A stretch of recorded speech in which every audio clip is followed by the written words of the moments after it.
여야 대선의 예비 주자들의 움직임 살펴보고 또 2012 대선 전국을 전망해보는 시간 가져보겠습니다. 폴리뉴스 김능우 대표, 또 여론조사기관 리얼미터의 이택수 대표 스튜디오에 오셨습니다. 안녕하세요. 네, 안녕하세요. 여론조사 기관도 바쁠 것 같고 그 분석도 상당히 바쁠 것 같은 한 주였던 것 같습니다. 자, 여론조사 결과가 상당히 많은 곳에서 나왔어요. 네. 지지율 변화가 상당히 반전을 거듭했는데 먼저 지지율 전반적인 분석 좀 해주시죠.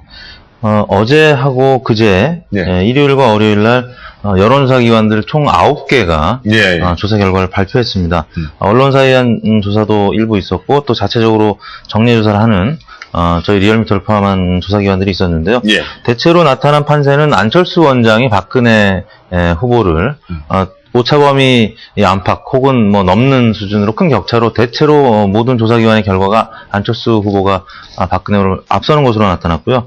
박근혜 문재인 구도에서도 박빙이고 오차범위 내긴 하지만 문재인 후보가 앞서는 조사도 일부 있었고요. 또 박근혜 후보가 앞서는, 그래서 좀 이 박근혜 문재인 구도는 박빙 양상이었었고 또 야권 단일화 양자 구도에서 문재인 안철수 구도가 지난 주 초반만 해도 문재인 후보가 컨벤션 효과 때문에 안철수 원장을 많이 앞서는 보도가 좀 있었는데 주 후반으로 갈수록 수요일 날 이제 출마 선언을 했기 때문에 안철수 원장이 많이 앞서는 양상. 그래서 뭐 일부 조사는 안철수 원장이 문재인 후보가 앞서는 조사도 있었습니다만 대체로 양자 구도에서는 안철수 원장이 좀 앞서는 양상을 나타냈습니다. 김능우 대표님, 그러면 박근혜 후보가 계속 여러 여론조사에서 안철수 후보에게도 양자 대결에서 뒤지고 문재인 후보에게도 뒤지는 경우가 상당히 많이 나왔습니다. 이거면 박근혜 대세론은 이제 대세론이라고 말할 수 있느냐 없느냐 이런 문제도 있는 것 같은데 어떻게 보십니까?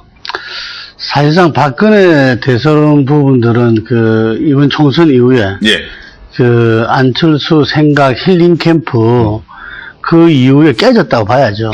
이미 깨졌었다? 대세론이라는 것은 여타 후보의 압도적일 때 어떤 대세론이거든요. 그런데 그때도 이 힐링 캠프 안철수 생각 저서가 출간된 이후에 예를 들면은 그 두 후보 표를 합하면은 예를 들면 야당 후보를 합하면은 거의 근접하거나 밀리는 상황이었고 가상 대결에서는 안 원장한테 그때도 뒤치는 결과들이 나왔었거든요. 그렇지만 이 다자 대결에서는 좀 절대적인 우위를 차지하고 있었죠. 이게 40%를 넘나들면서 이 안 원장 같은 경우는 어쨌든 20%, 그리고 문재인 후보 같은 경우 10%대 중반, 하반이었거든요. 그런데 이것이 이제, 먼저, 7월 달에 예를 들면은 5.16에 대한 어떤 역사 인식, 불가피한 최선의 선택이라는 부분 때문에 40대의 중도 보수층이 좀 흔들리기 시작했어요.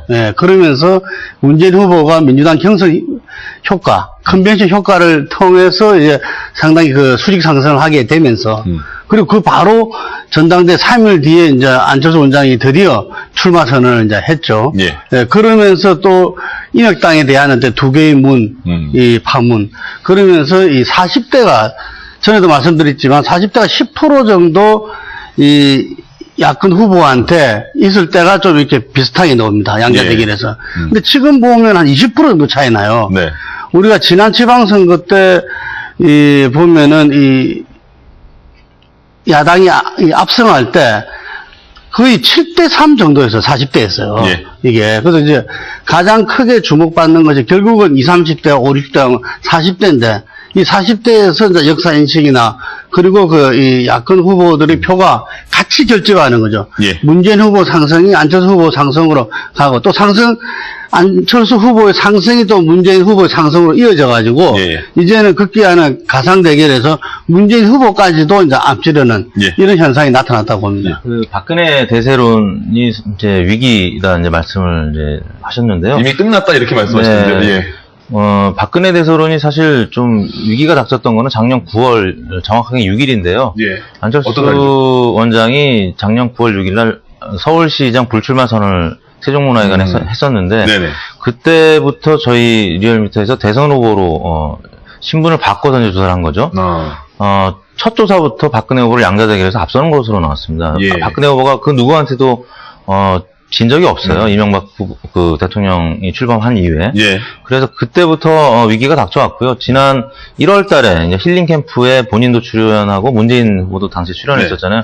그때 이제 좀 그 상승세를 보이다가 지난 4월 총선 때 승리하면서부터는 다시 이제 대세론을 형성해 가는 듯 했습니다만 지난 7월 달에 대담집 출간하고 힐링 캠프 출연하면서 안철수 원장이 다시 이 대세론을 형성을 이제 해 가는 과정이었는데 무엇보다 박근혜 대세론이 충격을 받았던 거는 지난주에 문재인 후보가 민주당 공식 후보로 선출된 이후에 거의 뭐 이 총선 이후엔 처음이었고 힐링 캠프에 잠깐 박근혜 후보를 앞선 적이 있지만 사실상은 문재인 후보가 박근혜 후보를 총선 이후에 처음 앞서면서 문재인 후보로도 대선에서 이길 수 있다, 박근혜 후보를 이길 수 있다, 이런 보도가 나오기 시작하면서 새누리당도 굉장히 충격을 받았고, 예. 박근혜 대세론이 이제 더 이상 불가능한 것이 아니냐, 뭐 이런 그런 시각이 나타나기 시작한 거죠. 지금 새누리당 후보 측에서, 새누리당 측에서는 네.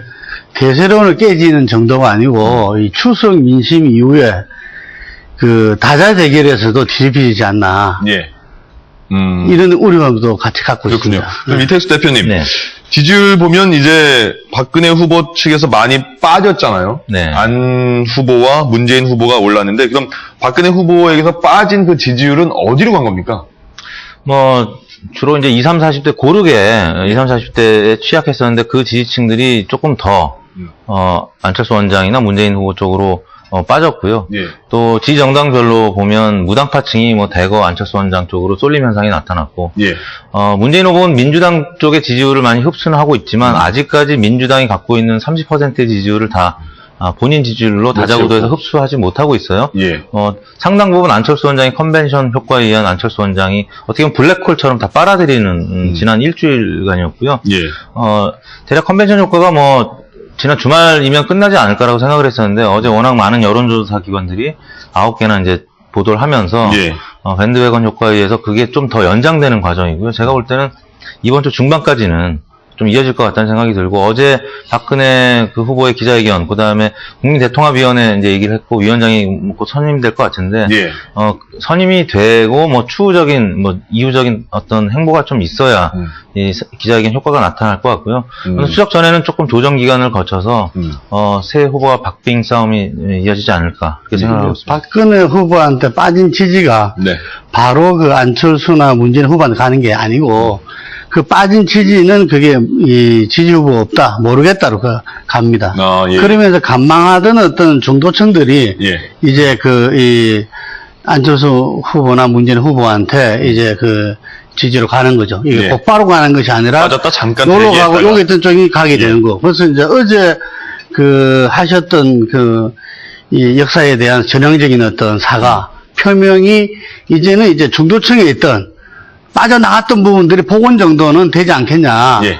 라고 이제 보고 있는데, 사실은 뭐 새누리당 측에서도 인정하듯이 만세지탄이잖아요. 예. 좀 늦었다. 예를 들면 안풍에 의해서 그 사과 표명을 했다.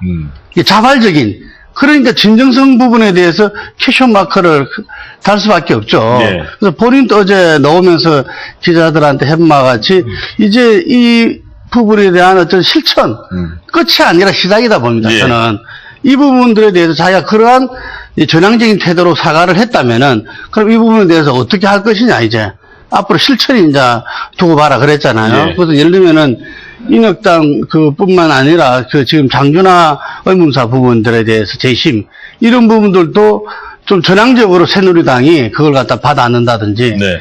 뭐 그냥 국민통합위원회를 만들고 하면 그 시간 굉장히 오래 걸리잖아요.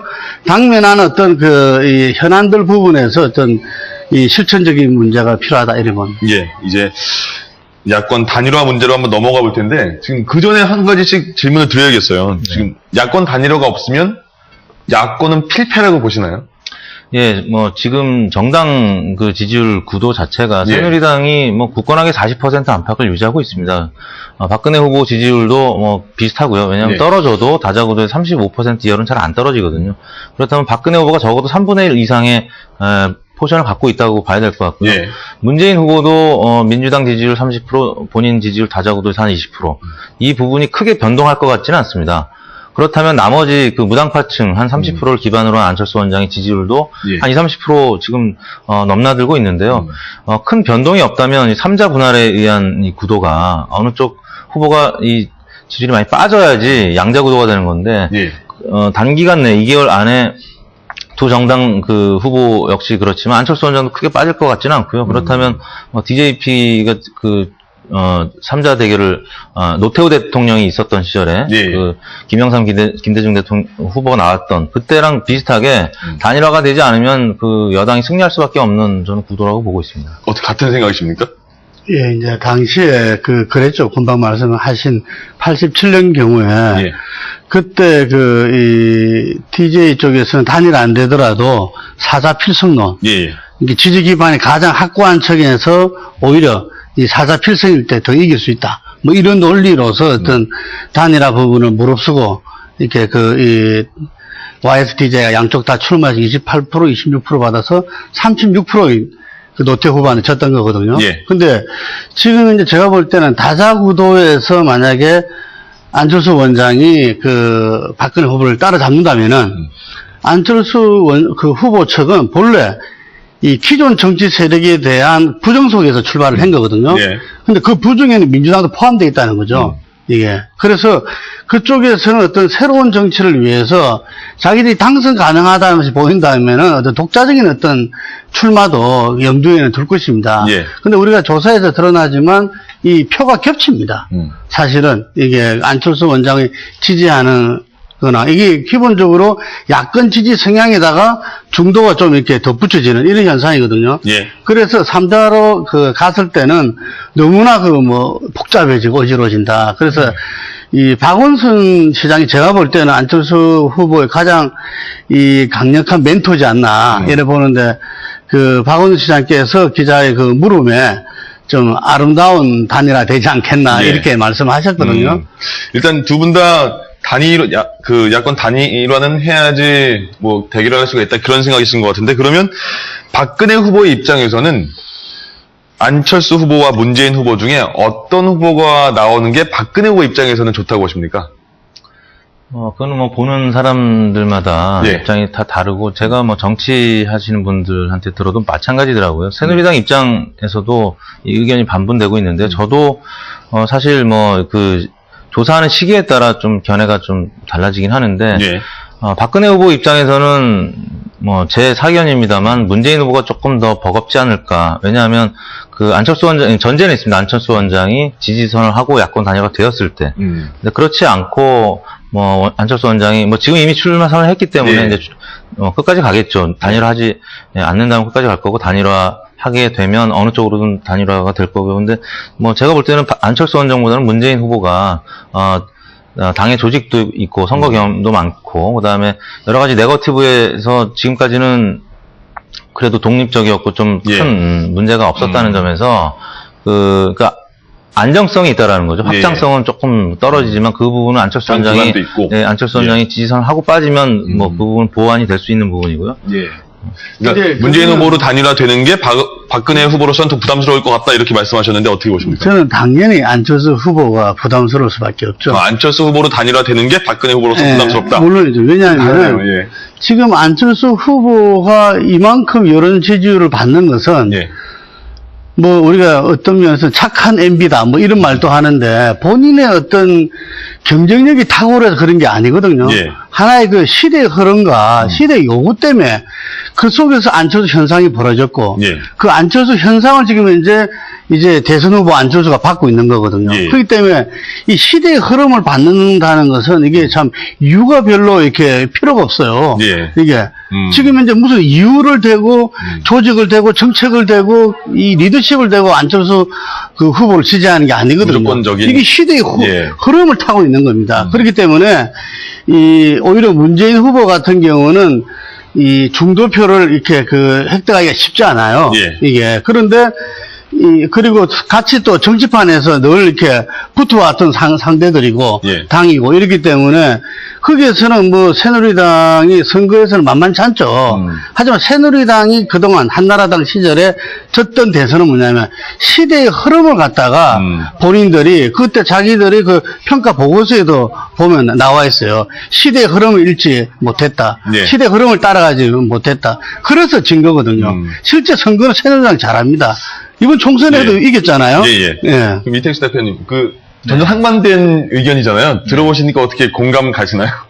예, 그러니까 저도 이 문재인 후보나 안철수 후보나 단일화가 되면 박근혜 후보가 누구든 어려운 싸움이 될 거라고 생각을 하고 있고요. 예. 뭐 그래도 문재인 후보가 좀 이제 그 단일화되고 안철수 원장이 지원을 해준다면 안정성이 있다라고 이제 봤던 측면 때문에 그렇게 말씀을 드렸는데, 예. 안철수 원장도 역시 문재인 후보의 지원, 그리고 민주당 조직에 적극적인, 후원이 있다면 저는 충분히 이제 박근혜 후보한테는 어려운 적수가 될 거라고 보는데, 예. 안철수 원장이 행정 경험이 부족하고, 뭐 아직까지 그 추상적인 정책과 비전을 제시하는데 그쳤기 때문에 이제 강론에 있어서 혹은 뭐 어려운 이슈와 관련된 이제 선택에 있어서 가령 한미 FTA나 뭐 제주 해군 기지와 관련된 뭐 여러 선택에 있어서 갈등이 있는 이슈에 있어서 선택을 하게 된다면 지지율은 뭐 박근혜 후보가 그랬고 문재인 후보가 그랬듯이 지지율이 빠질 수 있다고 보거든요. 근데 아직까지는 안철수 원장이 그런 논쟁적이고 그 소모적인 이슈로부터 굉장히 멀리 떨어져 있었어요. 근데 앞으로 그런 부분에 있어서 좀 거품이 꺼지게 된다면 저는 조금 그 안정성 면에서 부족한 안철수 원장보다는 문재인 후보가 조금 더 박근혜 후보로서는 버겁지 않을까 이렇게 판단합니다. 그래서 대표님, 중요한 말입니다. 안철수 후보로 단일화되면은 이전에 DJP 97년도 단일화와 그 다음에 그 2002년도에 정몽준 단일화 때하고는 전혀 다릅니다. 예. 그때는 그 양당이 있었잖아요. 양당이 그대로 유지하면서 이후에 그 연립정부 형태로 했고, 그 정몽준하고 할 때도 양당이 그대로 있다 뒤에 물론 하루 전날 단일화 파기됐지만 안철수 후보로 단일화 되면은 이거는 필히 정계 개편이 따를 수밖에 없어요. 왜냐하면 안철수 후보는 당이 없잖아요. 우리가 정당 정치인데 의회민주주의인데 전혀 새로운 시스템이 되는 거죠. 당 없이 의회민주주의와 정당 정치를 지금 이제 넘어설 수는 없어요. 네, 그렇기 때문에 그러한 새로운 정치 세력이 필요한 거죠. 이게 새로운 시대 흐름에 맞는. 그래서 어떤 민주당이나 그 야권 전체가 새로운 그 당을 출연시킬 수밖에 없다. 정계 개편이 뒤따를 수밖에 없다는 이야기입니다. 그럼 지금 두 후보가 이제 단일화를 한다. 이거를 먼저 전제를 깔고 하면 시기가 좀 중요한 것 같아요. 시기를 뭐 11월 23일부터 25일까지가 이제 등록 마감일인데 직전에 하는 게 과연 극적인 효과를 발휘해서 지지율이 더 오를 수가 있느냐 아니면 그때까지 하는 게 너무 지루하다. 빨리 후보 단일화를 해서 양자 대결로 가야 된다. 이런 분석도 있던데 어떻게 보십니까? 시기적으로 볼 땐. 시기가 사실 얼마 안 남았습니다. 얼마 안 남았기 때문에 지금 뭐 한 2달 남았나요?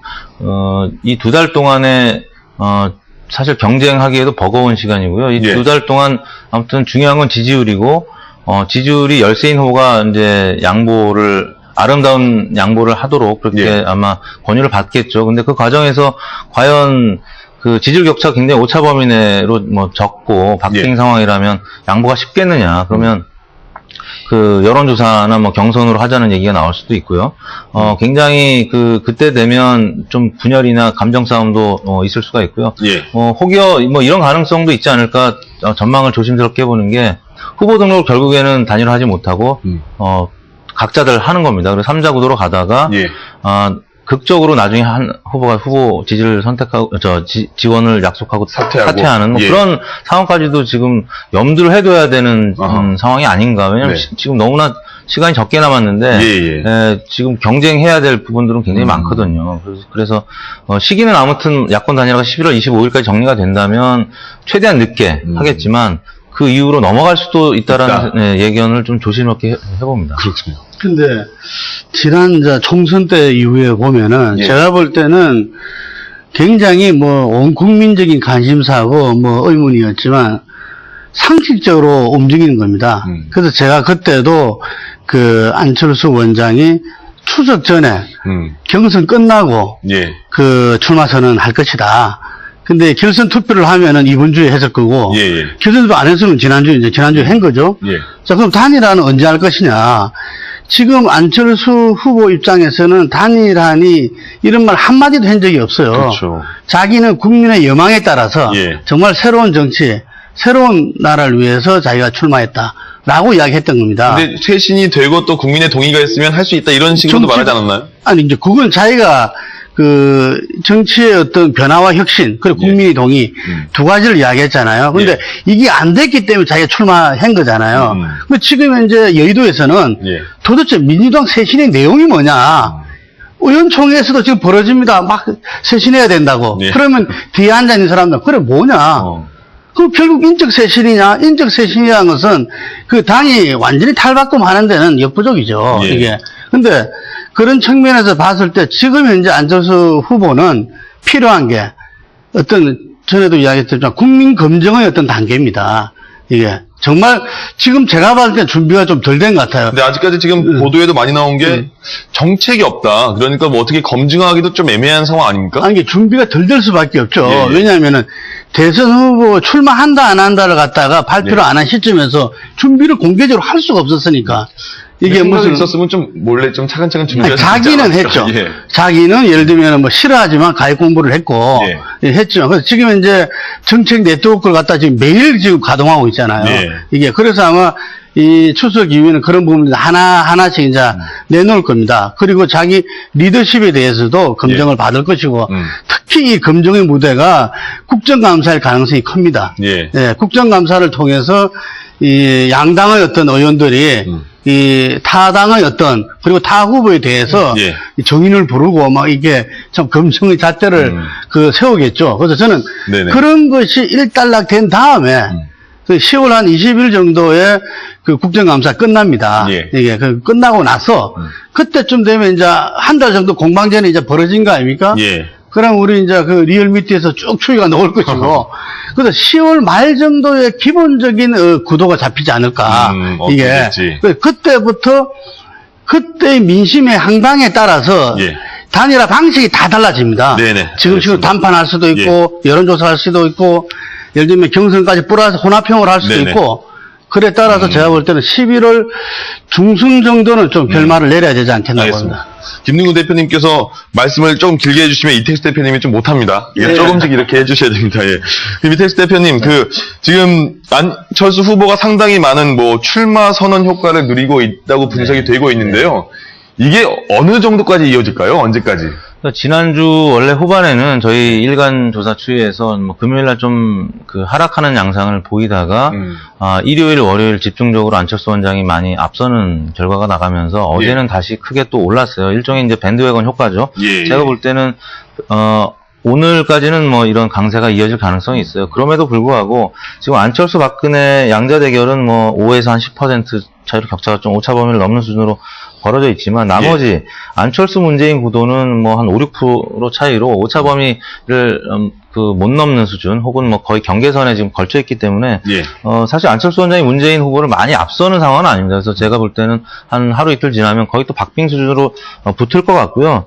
그 안철수 원장이 이제 그 민주당의 혁신을 전제로 했고 국민의 이제 동의가 있어야 된다라고 했는데 국민의 동의는 야권 지지층만 보면 분명히 있을 겁니다. 결국에는 민주당의 혁신이 과연 본인이 원하는 대로 이루어질 수 있을 것이냐. 왜냐면 안철수 원장도 이미 출마 선언을 했기 때문에 자기중심적으로 이제 판단할 수밖에 없거든요. 그럼 안철수 후보가 바라는 민주당의 혁신은 어떤 내용이 담겨야 된다고 보십니까? 일단 여전히 민주당은 이제 호남을 기반으로 하고 있고 지역 정서가 많이 퇴색돼 있지만 이 뭐 부산 경남이나 아니면 수도권에서 아무튼 많은 지지를 받지 못하고 있어요. 그러니까 본인이 강세를 띠고 있는 안철수 원장은 뭐 지역을 고르게 지금 지지를 받고 있고요. 또 본인이 민주당으로 들어갈 경우에 지지율이 빠질 게 뻔하기 때문에 이런 그 지역 정당이나 아니면은 너무나 그 진영 논리에 빠져 있는 이분법적인 논리에 빠져 있는 새누리당도 마찬가지고 민주당의 그런 진영 논리에 동의하지 못하기 때문에 자유로운 어떤 그런 판단할 수 있는 그런 정당의 색채를 가지길 원할 것 같은데요. 지금 현재로서 한 2달 사이에 그게 가능하겠느냐 저는 쉽지 않을 거라고 보거든요. 예. 새누리당이 한나라당에서 새누리당으로 당명도 바꾸고 여러 가지 체질을 바꿨던 거 이상으로 바꿔야 되는데 쉽지는 않을 것 같고요. 예. 그런 차원에서 시기적으로 11월 25일은 촉박하다라고 예. 생각하고 있습니다. 마지막으로 그럼 짧게 여쭤볼게요. 이제 추석 전에 추석 전에는 오늘이 마지막이잖아요. 추석 이후에 이제 볼 텐데 추석 민심 얼마나 중요한 겁니까? 좀 짧게 정리해 주시면. 지금 4천만 명의 유권자라면은 예. 거의 2천만 명이 대이동하는 거 아닙니까? 예. 그러니까 전국이 그 용광로처럼 한번 그 대선에 대해서 이 민심이 지금 오고 가는 겁니다. 예. 그래서 제가 볼 때는 이 중에 한 포인트가 지금 PK다. 예, 지금 PK 지역에서 그 부산 오늘 영남이다. 조사 보니까 지금 예. 뒤집어졌어요. 이게 그 문재인 안철수가 각각이 가상 대결에서 한 50% 정도를 차지하는 걸로 이렇게 그 박근혜 후보를 추월해서 PK에서 지난 2002년 대선 때 그 이 노무현 후보가 30% 받으면서 당선이 됐거든요. 네. 그래서 지금 지난 총선 때 40% 받았고 그래서 아마 지금 그래서 어제 성명하고 바로 PK 내려간 거 아닙니까? 이게 예. 그래서 추석 민심 중에서 그 굉장히 그 유익 있게 봐야 될 지역으로 본다면은 좀 PK가 아닌가 이렇게 봅니다. 알겠습니다. 네. 이태규 대표님도 마지막으로 이번 추석 때 어디 민심이 제일 중요한 것 같다 좀 말씀해 주시죠. 그 PK 민심도 중요합니다. 예. 이제 조사에 따라 다른데요. 이제 말씀하신 부분은 뭐 저희 조사를 포함해서 다른 조사 기관들이 PK 지역이 아직은 뭐 그 40%를 이제 넘나드는 수준으로 문재인 안철수 후보가 지지를 겪고 있는데 아직은 박근혜 후보가 좀 앞서고 있는 상황인 것 같고요.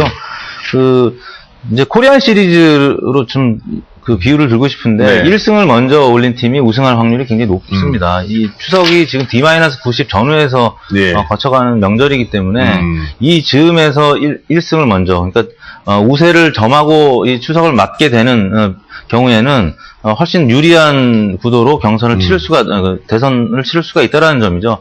더구나 여론조사 보도가 굉장히 많고 또 가족들이 모여서 그 부분을 또 확대 재생산하는 그런 서로 담아들이 나눠지는 거니까요. 그래서 이제 추석 민심이 중요하다라고 이제 하는 거죠. 알겠습니다. 그러면 저희는 이제 추석을 잘 쇠고 뵙겠습니다. 추석 잘 보내세요. 네. 네, 지금까지 플리뉴스 김누구 대표, 리얼미터 이태규 대표와 함께했습니다. 고맙습니다. 네, 감사합니다.